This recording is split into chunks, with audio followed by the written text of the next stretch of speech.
ಮಾಧ್ಯಮದವರಿಗೆ ಕ್ಷಮೆ ಕೇಳಿದ ಕೈ ಕಾರ್ಯಕರ್ತ ಸಂತೋಷ್ ಚುರ್ಮುಲೆ. ಕಾಗವಾಡ ಶಾಸಕ ರಾಜು ಕಾಗೆ ಸಮ್ಮುಖದಲ್ಲಿ ಮಾಧ್ಯಮದವರಿಗೆ ಕೈ ಕಾಲು ಮುರಿಯೋ ಧಮಕಿ ಹಾಕಿದ್ದ ಸಂತೋಷ್ ಚುರ್ಮುಲೆ ವಿರುದ್ಧ ರಾಜ್ಯಾದ್ಯಂತ ಪತ್ರಕರ್ತರ ಸಂಘಟನೆಗಳಿಂದ ವಿರೋಧ ವ್ಯಕ್ತವಾಗಿತ್ತು. ಕೈ ಕಾರ್ಯಕರ್ತ ಸಂತೋಷ್ ಚುರ್ಮುಲೆ ಅಥಣಿ ಶಾಸಕರ ಭವನದ ಎದುರು ಬಂದು ಮಾಧ್ಯಮದವರ ಕ್ಷಮೆ ಕೇಳಿದ್ದಾನೆ. ಸಮಸ್ತ ಕರ್ನಾಟಕ ಮೀಡಿಯಾದವ್ರಿಗೆ ನಾನು 27ನೇ ತಾರೀಕು ಏನು ಮೀಡಿಯಾದವ್ರಿಗೆ ಮಾತಾಡೀನಿ, ಅದು ಉತ್ತರ ಕರ್ನಾಟಕ ಒಂದು ಭಾಷೆದಾಗ ಬಿರುಸಲಿ ಮಾತಾಡ್ದಂಗೆ ಅದು ಯಾರಿಗೆ ಮಾತಾಡಕ್ಕೆ ಹೋಗಿ ಮೀಡಿಯಾದವ್ರಿಗೆ ಮಾತಾಡೀನಿ.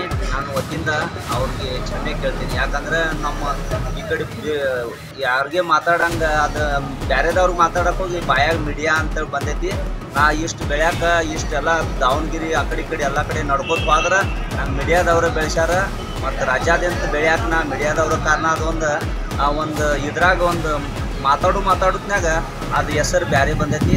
ಸಮಸ್ತ ಕರ್ನಾಟಕ ಮೀಡಿಯಾದವ್ರಿಗೆ ನಾ ಕ್ಷಮೆಯನ್ನು ಕೇಳ್ತೀನಿ.